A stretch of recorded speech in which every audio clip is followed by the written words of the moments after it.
Welcome to mind media the voice of India. Welcome to సమకాలీన విశ్లేషణ మిత్రమణ ముప్పాల. ఈరోజు August 30, 2024. నమస్తే రమణ గారు. నమస్కారం అండి భాను గారు. సో అది ఏంటంటే నిన్న మొన్న నాకు న్యూస్ లో వస్తా ఉంది, అది ULI platform, unified lending interface. Already మనకి యూనిఫైడ్ పేమెంట్ ఇంటర్ఫేస్ యూపీఐ అని భారతదేశంలో ఉంది. ఇప్పుడు కొత్తగా యుఎల్ఐ అని వచ్చింది, రాబోతుంది. అసలు ఏంటి ఇది యుఎల్ఐ ప్లాట్ఫామ్ అంటే ఏంటి? అదేంటంటే యూనిఫైడ్ లెండింగ్ ఇంటర్ఫేస్ అండి. అది యూనిఫైడ్ పేమెంట్ ఇంటర్ఫేస్ లో ఏం చేశామంటే, మీరు ఆ ఆర్ఎఫ్ఐ కోడ్ దగ్గర స్కాన్ చేస్తారు మీ మొబైల్లోంచి. చేయగానే డబ్బులు ఇంతని ఎంటర్ చేయగానే ఆ పర్టికులర్ వెండర్ ఎవరైతే అవనివ్వండి, వర్తకులు, వాళ్ళకి మీ బ్యాంకులోంచి డబ్బులు అతనికి వెళ్ళిపోతాయి. సో మీరు ఏంటంటే క్యాష్ ని చేతితో ఇవ్వకుండా డిజిటల్ పేమెంట్ చేశారు. అది పేమెంట్ ఇంటర్ఫేస్ అది అన్నమాట. కానీ ఇది లెండింగ్ ఇంటర్ఫేస్ అంటే లోన్ తీసుకోవటానికి కూడా డిజిటల్లీ లోన్ తీసుకోవటం. ఇప్పుడు లోన్ తీసుకోవాలంటే ఏం చేస్తారు మీరు? లోన్ పెద్ద అప్లికేషన్ ఒకటి ఉంటుంది, దాని మీద నానా రకమైన ఇన్ఫర్మేషన్ అంతా ఫిల్ చేస్తారు. ఫిల్ చేసి బ్యాంకుకి వెళ్ళిస్తారు. బ్యాంకుకి వెళ్ళి ఇచ్చిన తర్వాత నీకు లోన్ ఇవ్వచ్చా ఇవ్వకూడదా అనే దాని మీద తర్జన భర్జనలు జరుగుతాయి. అంటే ఏంటి, వాళ్ళు అసలు ఈ మనిషికి లోను ఎలిజిబుల్లా కాదా, ఎలిజిబుల్ అయితే ఇతనికి ఇస్తే కనుక ఇతను తిరిగి మనకి డబ్బులు పే చేయగలుగుతాడా లేదా, అసలు ఇవ్వాలా ఇవ్వకూడదా, ఇలాంటివి చాలా తర్జన భర్జనలు జరుగుతాయి కదా. ఓ ప్రాసెస్ ఉంటుంది దానికి ప్రతి బ్యాంకులో. చివరికి కుదరదయ్యా అని చెప్పి రిజెక్ట్ అన్నా చేయాలి, లేదా ఇవ్వాలి. ఇవ్వటానికి కొన్ని రోజులు పడతాయి, కొన్ని విషయాల్లో పెద్ద లోన్లు అయితే సంవత్సరాలు పడుతూ ఉంటాయి. అంటే మీకు ఒక ప్రశ్న, ఇది ఈ లోన్స్ అన్నవి ప్రత్యేకంగా ఏదో రైతులకని కాదు కదా? ఇది రైతులనేం కాదు, ఇదేమి లేకపోతే చిన్న వ్యాపారులు, అదే చిన్న వ్యాపారాలు అంటే ఇదిగో ఇక్కడ ఇది లోన్ ఇంటర్ఫేస్. ఇక్కడ ఏమి గవర్నమెంట్ రాయితీలు ఇస్తున్న లోన్స్ కాదు ఇవి. ఇవేంటంటే ఇప్పుడు మీరు ఒక చిన్న వ్యాపారం చేసుకుంటున్నారు, యూనిఫామ్ లోన్ ఇంటర్ఫేస్. ఇది లోన్ స్కీమ్ కాదు, ఇదేం స్కీములు కాదు, ఇది గవర్నమెంట్ స్కీమ్ కాదు ఇది. ఓకే, ఇంటర్ఫేస్ సహాయం చేయడానికి ఇచ్చే స్కీమ్ మటుకు కాదు ఇది. Unified lending interface. ఓకే, మీరేంటంటే ఇప్పుడు మీరు చిన్న ఎగ్జాంపుల్ చెప్తాను నేను. మీకు భూమి ఉంది, మీరు పొలం దున్నుకుంటుంటారు అందులో. ఓకే, సో ఇప్పుడు పొలం మీరు మీ కష్టం పడుతున్నారు. మీరు ఎవరిని మీకు సహాయం చేయమని ఎవరిని అడగట్లా మీరు. కాకపోతే ఏంటంటే మీకు పెట్టుబడి కావాలి. పెట్టుబడి రెడీగా ఉండదు కదా ఎవరి దగ్గర. మీకు ఉన్నది ఏంటి? రిసోర్స్ ఏంటి? మీది భూమి, మీది. అందులో మీరు పంట పండించాలి. పంట పండించాలంటే విత్తనాలు కావాలి. విత్తనాలు కావాలంటే విత్తనాలు కొనుక్కోవాలంటే ఎవరి దగ్గరికైనా వెళ్ళి కొనుక్కోవడానికి డబ్బులు ఉండకపోవచ్చు మీ దగ్గర. అందరూ ఫుల్ హ్యాడ్ క్యాష్ పెట్టుకుని ఎవరు చేయరు కదా బిజినెస్ అన్నాక. బిజినెస్ అవనివ్వండి, ఏదైనా అవనివ్వండి. సో ఏం చేస్తారు, మీరు వెళ్ళి లోన్ అడుగుతారు. లోన్ అడిగితే లోన్ ఇచ్చేవాళ్ళు ఏం చూస్తారు, ఈయన మన భాను గారికి 10 ఎకరాల ల్యాండ్ ఉంది, ప్రతి సంవత్సరం గ్యారంటీగా ఈయన బాగానే చేస్తూ ఉంటాడు, ఈయనకి ఇంత లాభాలు వస్తున్నాయి ప్రతి సంవత్సరం, సో ఈయన పేమెంట్ నాకు తిరిగి ఇస్తాడు గ్యారంటీగా అని తెలిసి ఏం చేస్తారు, ఆ తెలియటాన్ని ఏమంటారు ఇంగ్లీష్ లో? ఇక్కడ మన వాళ్ళు క్రెడిట్ వర్తినెస్ అంటారా కాదు? అవును, అమెరికాలో అది క్రెడిట్ వర్తినెస్. ఎంత డబ్బులు ఇవ్వచ్చు అప్పు కింద అనేదే కదా క్రెడిట్ వర్తినెస్, క్రెడిట్ హిస్టరీ, ఇవే కదా చూసేది. ఈయన ఇదివరకు తీసుకున్న బకాయిలు ఏమైనా ఉన్నాయా, ఈయనకి యాన్యువల్ ఇన్కమ్ ఎంత ఉంటుంది, ఇవే కదా చూసేది. చూసి ఈయన బానే ఉన్నాడు బాబు అని అండర్ రైట్ చేసి లోన్ ఇస్తారు, అంతే కదా. క్రెడిట్ కి మీకు స్కోర్ ఉంటది కాబట్టి. అది ఇండియాలో కూడా ఉంది ఇప్పుడు ఆ స్కోర్ అవన్నీ.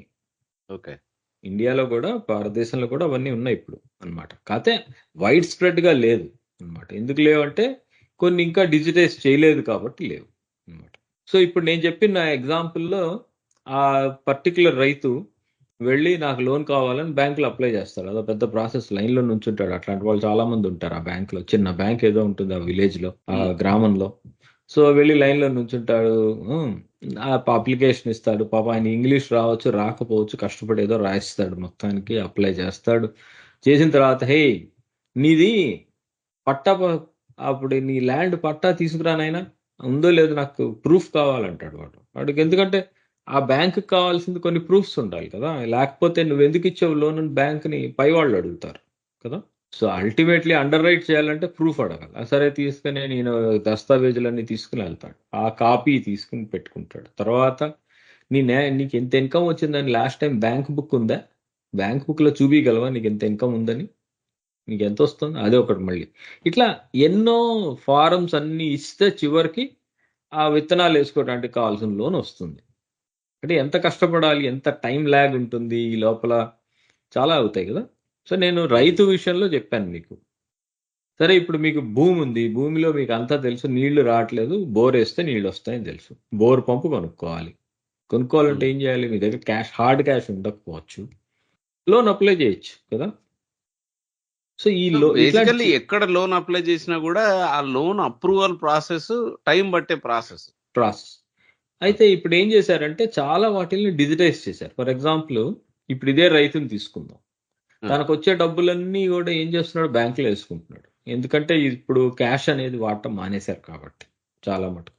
క్యాష్లో అంటే అంటే ఏంటి, నా బ్యాంకులో ఇంత డబ్బు ఉంది అనేది గవర్నమెంట్కి తెలిసిపోతూ ఉంటుంది డిజిటల్గా, రైట్. అట్లానే ఈ ల్యాండ్ రికార్డ్స్ ఉన్నాయనుకో, మనం ఒకసారి ఒక కార్యక్రమం చేసాం పాతసారి, భూ ఆధార్ కార్డ్ అని, ఆధార్ కార్డ్ అని ఒకటి ఇంతకుముందు చేసాము. అవును, అట్లాంటి చాలా మటు కొన్ని ఇప్పటికి 10 స్టేట్లు అన్ని ల్యాండ్ రికార్డ్స్ ని డిజిటైజ్ చేసేసాయి. భూ ఆధార్ వాడు ఇంకో పద్ధతి ఏదైనా వాడుకో, మొత్తానికి డిజిటైజ్ అయితే చేసాయి ల్యాండ్ రికార్డ్స్ ని అనమాట చాలా మటుకు. అట్లానే ఇన్కమ్, ల్యాండ్ రికార్డ్స్, ఎంత బంగారం ఉంది, కొంతమంది ఆ బంగారం తీసుకెళ్ళి కనుక ఇందులో పెట్టుకుంటారు, బ్యాంక్లోనే పెట్టుకుంటే కనుక అది ఎంత నువ్వు రికార్డ్ చేసి డిజిటల్గా నీ మొత్తం ఇన్ఫర్మేషన్ నువ్వు ఉంచావో అంత ఫాస్ట్గా నీకు ఈ లోన్ ఇవ్వచ్చా లేదా అనేది యాక్సెస్ చేయగలిగే అవకాశం ఇప్పుడు వచ్చేసింది. సో అందుకని ఏం చేసిందంటే ఆర్బీఐ ఒక 2 స్టేట్స్లో దీన్ని పైలట్ ప్రోగ్రామ్ కింద చేశారు అన్నమాట. ఏ 2 రాష్ట్రాలు? ఏ 2 రాష్ట్రాలు నాకు తెలియదు సరిగ్గా అన్నమాట. మొదలు పెడుతుంది అయితే అంటే ఏ స్టేట్స్ రాష్ట్రాలే ఉండొచ్చు అన్నమాట. చెప్తాను ఆగండి. అది వాళ్ళు దీన్ని అలా చేశారనమాట. చేస్తే ఇప్పుడు ఏమైంది, వాళ్ళకి అర్థమైంది ఏంటంటే ఆల్ దీస్ థింగ్స్ చేతిలో ఉన్నప్పుడు, సో మీరు మీ మొబైల్లోంచి నాకు లోన్ కావాలి, ఇది పర్పస్ అని చెప్పి ఒక బ్యాంక్కి మీరు అర్జీ పెట్టుకుంటారు. జస్ట్ లైక్ మొబైల్లోంచి ఫోన్ నెంబర్ ఇచ్చి ఈ డబ్బులు వాడికి ట్రాన్స్ఫర్ చేయ అన్నట్టుగానే మీరు లోన్ రిక్వెస్ట్ పెడతారు. వాళ్ళు ఏం చేస్తారంటే నీ ఆధార్ నెంబర్ తీసుకుని నీ ఇన్కమ్ ఎంత, నీ అసెట్స్ వాల్యూ ఎంత, అవన్నిటికీ ప్రూఫ్ల కింద నీ స్టేట్ గవర్నమెంట్కి వెళ్ళిపోయి స్టేట్ గవర్నమెంట్ నుంచి నీ ల్యాండ్ రికార్డ్స్ని తీసుకొచ్చి నీ బ్యాంకులకి, ఎక్కడెక్కడ బ్యాంకులు ఉన్నాయో ఆ బ్యాంకులకి వెళ్ళిపోయి నీ ఇన్కమ్ తీసుకొచ్చి అవన్నీ జమగూర్చి, బాబు నీకు నేను లోన్ ఇవ్వగలను, నువ్వు అడిగిందేమో ల్యాండ్లో విత్తనాలు వేసుకోవటానికి అడిగావు, నువ్వు అడిగింది ఇంత ఇవ్వగలను, లేదా ఇంతే ఇస్తాను, ఇంతే నీకు ఎలిజిబిలిటీ ఉందని ఏదో ఒకటి సంథింగ్ రిప్లై ఇచ్చి సరే నాకు కావాలా అని అడుగుతుంది. అడిగిన తర్వాత ఎన్ని రోజుల్లో కడతావు ఇది, నువ్వు ఇప్పుడు నెక్స్ట్ ఇయర్ కల్లా కట్టేస్తావా, ఈఎంఐస్ 12 ఈఎంఐస్ కడతావా, 20 ఈఎంఐలు కడతావా, లేదా ఒకేసారి మొత్తం 6 నెలలు ఆగి కడతావా, ఇది వడ్డీ, నువ్వు 6 నెలల్లో కట్టేస్తే ఇది వడ్డీ, 20 నెలల్లో కడితే ఇది వడ్డీ, ఒకేసారి మొత్తం కడితే ఇది వడ్డీ, ఇంత కట్టాల్సి ఉంటుంది అని చెప్పి ఒక ఇన్ఫర్మేషన్ ఇస్తుంది. ఎస్ నో నొక్కుతాడు, ఆయన వేలుముద్ర కొడతాడు, అదే ఫోన్ నుంచి, ఇదిగో నీ బ్యాంకులో లోన్ వేసాను వాడుకో అంటుంది. సో ఇది మొత్తం ప్రాసెస్ని వాళ్ళు కొన్ని చోట్లేమో కొన్ని లోన్స్కి పైలట్గా చేసిన చోట్ల కొన్ని గంటల్లో చేసేసారు, కొన్ని విషయాల్లో ఒక రోజు మ్యాక్సిమం పట్టింది loan approval end to end. ఇందులో ఒక పేపర్ కూడా మన లోన్ అడిగిన వాళ్ళు అప్లై కూడా చేయలేదు, ఒక పేపర్ కానీ ఏమీ లేదు, just I want a loan అని చెప్పాడు. ఇప్పుడు ఇది ఒక ఇంటర్ఫేస్. ఇది ఇంటర్ఫేస్ అంటే ఏం చేశారు, ఏపీఐ అంటారు కదా, జస్ట్ లైక్ ఇప్పుడు ఇంటర్ఫేస్లే కదా ఇవన్నీ, ఫోన్ పే అవనివ్వండి, గూగుల్ పే అవనివ్వండి, ఇవన్నీ ఏంటి యూపీఐ ఇంటర్ఫేస్ తోటి రాసుకుని వాళ్ళు అప్లికేషన్. ఏపీఐ అనేది మన శ్రోతలకి అంటే అప్లికేషన్ ఇంటర్ఫేస్ అంటారు. మీరు ఎవరైతే కంప్యూటర్స్ తో సంబంధం లేని వాళ్ళకి రమణ గారు చెప్పింది ఏంటంటే, ఇప్పుడు మీరు యూపీఐ ద్వారా మీరు గబుక్కునే మీరు నాకు పంపిస్తారు డబ్బులు.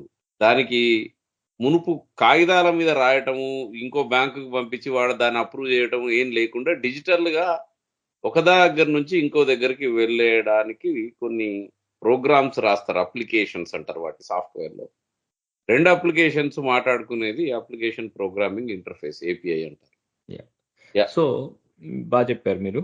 సో, అట్లాంటి వాటిల్ని ఏం చేశారంటే అనేక బ్యాంకులుంటాయి ఇప్పుడు. రేపొద్దున అన్ని బ్యాంకులు రెడీ అయిపోతాయి. నేనిస్తానని లోన్.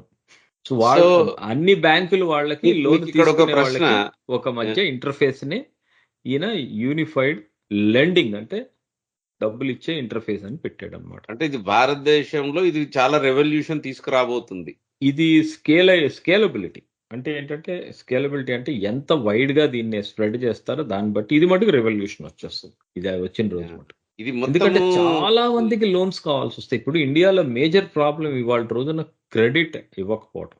అంటే ఏంటంటే మనిషి బ్రెయిన్‌లో ఐడియా ఉంది. పని చేయాలనుకుంటారు. నా పల్లెటూరులో నేను ఇవాళ ఈ వ్యాపారం చేద్దాం అనుకుంటాడు. నాకు ఈ పల్లెటూరని ఈ ఊళ్ళో నేను ఇవాళ రోజు ఒక ఫ్యాక్టరీ పెడదాం. నాకు ల్యాండ్ ఉందండి.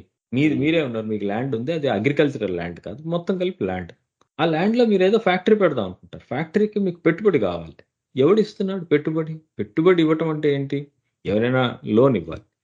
అది ఎంత కష్టమో ఇవాళ రోజున పెట్టుబడి సంపాదించటం అనేది. ఐడియా ఉన్న పెట్టుబడి సంపాదించడం అనేది చాలా కష్టం అయిపోయింది. సరే ఏ వల్ల మీకు ఆ లోన్ ఇచ్చేవాడికి మీ మీద నమ్మకం ఉండాలి కదా! మీరు తిరిగి పే చేయగలుగుతారు అని. హ్మ్. ఆ నమ్మకం ఎట్లా ఉంటుంది ఫైనాన్షియల్ వరల్డ్‌లో? ఏదో ఒకటి మీ దగ్గర అసెట్ ఉండాలి. అసెట్‌ని చూపించగలగాలి. అసెట్ ఏంటి ఇక్కడ మీ ల్యాండ్, మీ ల్యాండ్ మీద ఐడియా. నుంచి మీరు తీసుకొని ఉంటారు. యాహ్! అది. అంతే కదా! మీ బంగారమో అది ఏదో ఒకటి something you have to show. లేకపోతే పాస్ట్ బిజినెస్, పాస్ట్ ఇన్‌కమ్, మీ బ్యాంక్‌లో ఉండే టోటల్ మనీ ఇవే కదా చూసేది. అవును. అవన్నీ డిజిటల్‌గా చూసేయగలిగాననుకో నేను. Access right. వీటిలతోటి. వెంటనే నేను మీకు లోన్ ఇచ్చేయొచ్చు. ఎందుకని నేను మిమ్మల్ని నా చుట్టూరా 100 సార్లు తిప్పుకోవాలి. అది తీసుకురా, ఇది తీసుకురా అని అన్నీ నాకు మీరు ఏవైతే మిమ్మల్ని తీసుకురమ్మంటున్నానో అవన్నీ నాకు యాక్సెస్ ఉన్నాయి. ఆల్రెడీ నాకు డిజిటల్‌గా వచ్చేసాయి. మీరంటారు నాకు ఐసీఐసీఐ బ్యాంక్‌లో డబ్బులున్నాయండి. ఇన్ని లక్షలు అంటారు. ఏది హ్మ్. మీ ఆధార్ కార్డ్ ఇచ్చి ఐసీఐసీఐ బ్యాంక్ యాక్సెస్ ఉంది నిజమే. సో మాకు ల్యాండ్ ఇంత ఉందండి ఆ ఊళ్ళో అంటారు. ఏ ఊళ్ళోనైనా ఆ ఊరు పేరు చెప్తారు. వీళ్ళే ల్యాండ్ రికార్డ్స్‌లోకి వెళ్ళి నిజమే భాను గారికి ఇంత ల్యాండ్ ఉంది. ఇంకేం చూడాలి నేను ఇట్లాంటివి? ఇంకేమైనా లోన్‌లు ఉన్నాయా మీరు కట్టనివి, కట్టాల్సినవి, పాత బకాయిలు అవి కూడా చూసేస్తాను నేను మొత్తం కలిపి మీ ఫైనాన్షియల్‌వి.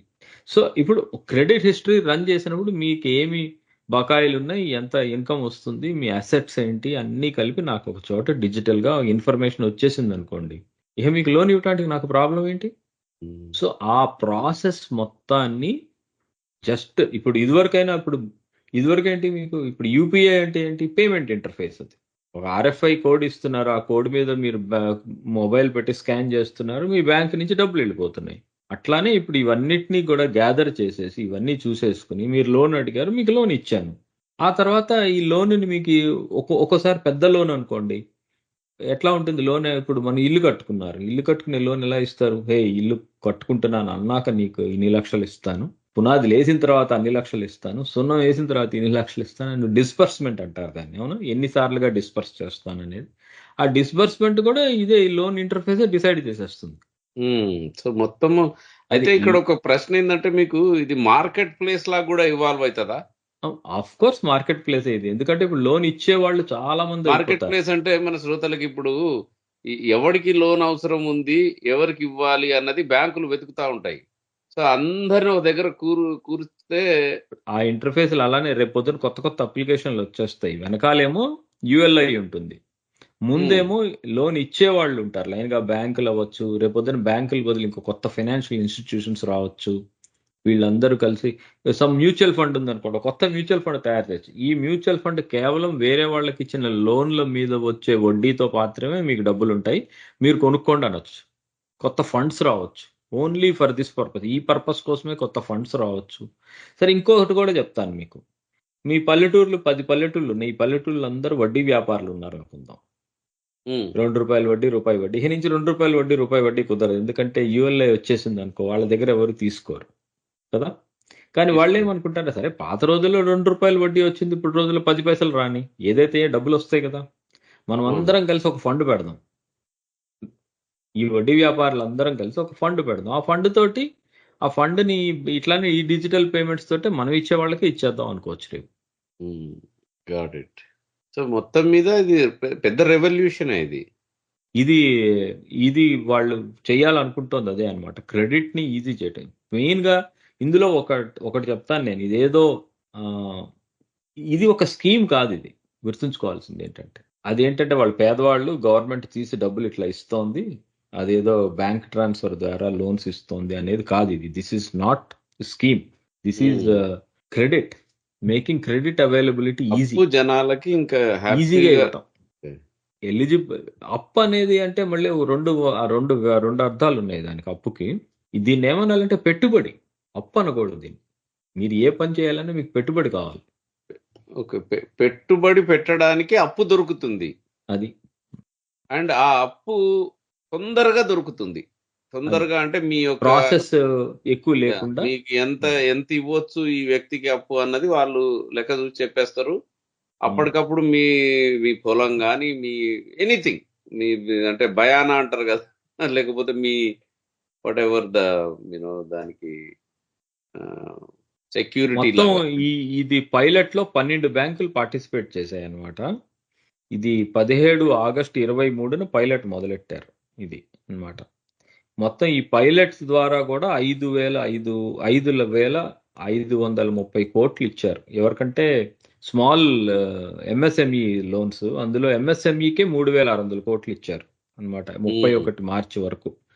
ప్లాట్ఫామ్ ఎక్కడెక్కడ, ఇందాక అడిగారు కదా మీరు, ఎక్కడెక్కడ ఇంప్లిమెంట్ చేశారు ఎన్ని స్టేట్స్ లో అని.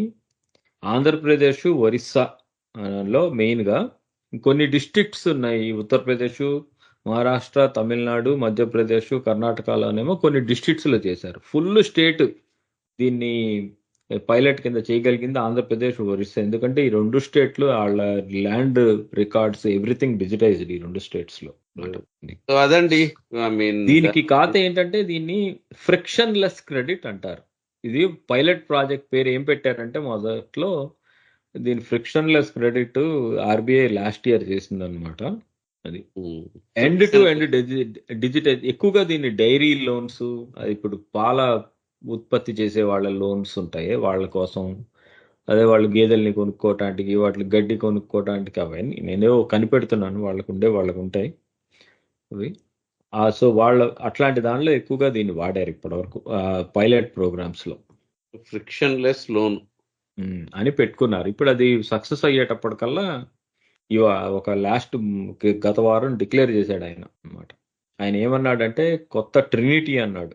జామ్ అంటేనేమో జన్ధన్ బ్యాంక్, యూపీఐ అంటే అందరికీ తెలుసు, యూనివర్సల్ పేమెంట్ ఇంటర్ఫేస్ అంటారు. ఇప్పుడు ప్రతి ఒక్కళ్ళు బయట వేరుశనక్కాయలు అమ్మేవాడు కూడా ఒక చిన్న బోర్డు పెట్టుకుని కూర్చుంటే అక్కడికి వెళ్ళి మనం పే చేసేస్తూ ఉంటాం.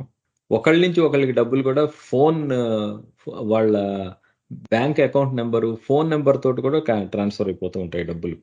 మనిషి టు మనిషికి కూడా పర్సనల్ గా ఇచ్చుకునే డబ్బులు కూడా ఫోన్ నెంబర్ తోటి ఇచ్చేసుకుంటున్నారు ఇండియాలో. అలానే ఇప్పుడు అలాంటి ఫోన్ నెంబర్ ని వాడి లోన్లు కూడా తెచ్చుకుంటారు యూఎల్ఐతో. అంటే ఇంకోటి, ఒకసారి ఎవరికి ఎంత లోన్ ఇచ్చారన్నది కూడా మళ్ళీ వాళ్ళకి క్రెడిట్ వర్తింగ్నెస్ లో అది ఉంటది, లెక్క ఉంటుంది. ఇప్పుడు ఇవాళ లోన్ అప్లై చేసావు, ఎక్కొట్టావనుకో, నెక్స్ట్ టైం ఇంకో లోన్ అప్లై చేసినడే నువ్వు పాత లోన్ పే చేయలేదు, నీకు లోన్ ఇవ్వను పో అంటుంది. ఆ ఇంటర్ఫేస్లు అన్నీ వచ్చేస్తాయి. నువ్వు ఎంత లోన్ తీసుకున్నావు, నిజంగా పే చేసేస్తున్నావా, టైమ్లీగా నీ ఈఎంఐలు అన్ని పే చేస్తున్నావా, ఇంకా నీ ఇన్కమ్ ఎంత, నీకు ఇప్పుడున్న టోటల్ నీకు వస్తోంది ఎంత, బయటికి పోతోంది ఎంత, నీ ఖర్చులు, నీకు ఎన్ని లోన్స్ బకాయిలు ఉన్నాయి, ఇంకా ఎంత ఇవ్వగలుగుతాను, ఇవన్నీ మన ఎక్కడైనా అంతే కదా. ఇప్పుడు అది ఖాతా ఏంటంటే మీకు ఇక్కడ కూడా, ఇప్పుడు అమెరికాలో లోన్ అప్లై చేస్తే ఎంతో పెద్ద ప్రాసెస్ ఉంది అండర్ రైటింగ్ కి. ఇక్కడ ఈయన చేస్తోంది ఏంటంటే up to some amount of loan, regular loans ఉంటాయి, స్మాల్ లోన్స్ అన్నిటికీ అసలు ఇవంతా వెయిట్ చేయకుండా అప్లై చేసిన వెంటనే మేమే చూసేసుకుంటాం అన్నిటిని, అన్ని నీకు ఎంత ఇవ్వాలనేది మేమే డిసైడ్ చేసి నీకు ఇచ్చేస్తాం అని చెప్తున్నారు వాళ్ళు. డిజిటల్ గా చూసేసి ఇచ్చేస్తారు. వండర్ఫుల్. అంటే ఇచ్చేవాళ్ళు ఎవరు? Commercial banks, SBI, state bank of India, ఇట్లాంటి బ్యాంకులే ఇస్తాయి. వాళ్ళని పార్ట్నర్స్ అంటున్నాడు ఆయన. రేపు కొత్త కొత్త పార్ట్నర్లు వచ్చేస్తారు ఇది కనుక సక్సెస్ అయితే. సో ఇదేంటంటే అప్పుడు స్పీడ్గా లోన్ వచ్చింది అనుకోండి, పల్లెటూళ్ళు ఊళ్ళల్లో పనులు చేసే వాళ్ళు కూడా స్పీడ్గా కొత్త కొత్త బిజినెస్లు కొత్త కొత్త పనులు చేయటం మొదలెట్టేస్తారు. ప్రొడక్టివిటీ పెరుగుతుంది, సో మొత్తం మీద ఉద్యోగాలు కూడా పెరుగుతాయి. అంటే ఇది ఇండైరెక్ట్ గా కాదు, డైరెక్ట్ గానే మొత్తానికి షేక్ అవుతుంది ఇది కొంచెం మార్కెట్. సిస్టమ్ షేక్ అయిపోతుంది. ఎందుకంటే అప్పు లభించటం అన్నది తొందరగా మొదలవుతుంది. దట్ ఈస్ అంటే ఎండ్ రిజల్ట్ అది. ఇవాళ రోజున మీరు మనుషులు ఎన్నో చేయాలనుకుంటే పెట్టుబడి ఉండదు. ఉండదు దీంతో మనకి ఆ పెట్టుబడికి చాలా కష్టపడాల్సి వస్తుంది. అంత కష్టపడకుండా పెట్టుబడి వచ్చేది ఈ లోన్ అంటే ఇప్పుడు క్లియర్ గా తెలుస్తుందండి ఇది. ఇక్కడ ఎంత వరకు ఇస్తారంటే ఏదో దీన్ని మీరు ముద్రా లోన్ తోటి కంపేర్ చేయకూడదు. Mudra loan micro finance. అది మైక్రో ఫైనాన్స్ అంటే ఏంటంటే ఒక ఓవర్ డ్రాఫ్ట్ ఫెసిలిటీ తోటి ఉండేటట్టు మీకుండే పాస్ట్ మీరు పే చేయగలుగుతారా లేదో కూడా చూడండి. మీరు పేదవాళ్ళకి నేను ఒక 5,000 రూపాయలు ఇస్తాను ఫ్రీగా. 5,000 రూపాయలతోటి మీరు ఆ రోజు కూరలు అమ్ముకోవచ్చు, తిరిగి తీసుకొచ్చి ఆ రోజు సాయంత్రం పూట 5,000 తిరిగి ఇచ్చేసేయచ్చు బ్యాంక్కి. దానివల్ల మళ్ళీ నెక్స్ట్ డే మీకు ఇంకో 5,000 ఇవ్వగలుగుతాను మీకు. మీరు 5,000 తీసుకున్నారు, బయట అమ్మేసి 10,000 సంపాదించుకున్నారు, 5,000 తిరిగి తీసుకొచ్చి బ్యాంకులో వేస్తారు. నువ్వు తిరిగి తీసుకొచ్చి బ్యాంకులో వేసావు కాబట్టి నెక్స్ట్ డే మళ్ళీ 5,000 ఇస్తాను. అది ముద్రా లోన్స్. అవి నేను చెప్పేది అవి మైక్రో ఫైనాన్స్, అవి వేరవి. అదేంటంటే అది నిజంగా ఒక టైప్ ఆఫ్ స్కీమ్. అది పేదవాళ్ళని హెల్ప్ చేయడానికి ఇచ్చే స్కీమ్. చాలా తక్కువ చాలా చిన్నవి, వెరీ స్మాల్. 5,000 10,000 ఇది లక్షల్లో ఉంటుంది. అదేంటంటే చిన్న ఒక రోజు బయటికి వెళ్ళి వేరుశెనగ పప్పులు అమ్ముకునే చిన్న షాప్ లాంటివి చేసుకోవటానికి, లేకపోతే బజ్జీలు అమ్ముకోవటానికి పనికొస్తుంది అది. ఇది వేరే. ఇది మీరు కావాలంటే ఒక మిషనరీ టూల్స్ తయారు చేసే కంపెనీ లాగా పెట్టుకోవచ్చు. ఇది small businesses. Small businesses agricultural needs అంటే మీకు ల్యాండ్ ఉంది, మీరు డబ్బులు, మీకేమీ డోకా లేదు, మీరు ఖచ్చితంగా లోన్ పే చేయగలరు, మీరు ప్రొడ్యూస్ కూడా చేయగలరు, పండించగలరు. కానీ మీకు కావాల్సింది పెట్టుబడి పెట్టేవాళ్ళు కావాలి. మిగతా పనులన్నీ మీరు చేయించుకోగలరు. సో అలాంటి చోట మీకు కష్టం అవుతుంది ఇప్పుడు ప్రస్తుతం పెట్టుబడి సంపాదించడానికి. Okay, got it. I think ఇది నాకు మెల్లగా అర్థమవుతుంది ఏంటంటే this will be a big deal. శ్రోతలకు కూడా ఈ షోలో చెప్పదలుచుకుంది ఏంటంటే మీరు ఎంత సులభంగా మీరు డబ్బులు ఒకరి నుంచి ఒకరికి ట్రాన్స్ఫర్ చేస్తారో ఇప్పుడు అంతే సులభంగా మీకు డబ్బులు అప్పు పుడతాయి. సో ఒకసారి ఆలోచించుకోండి, ఒక 5-10 years లో ఇది ఎట్లా మారుతుందో అన్నది. ఇది చాలా పెద్ద షేక్ అయిపోతుంది. ఇది డిస్రప్టర్, ఇది అవుతుంది అది. సో ధన్యవాదాలు Ramana garu. I think it's a very good unified lending interface ULI. I think ఇది మంచి టాపిక్ ఈరోజు. మళ్ళీ వచ్చే వారం will get another topic and వద్దాం, మళ్ళీ కలుద్దాం. తప్పకుండా అండి. ధన్యవాదాలు. Mind Media, the voice of India.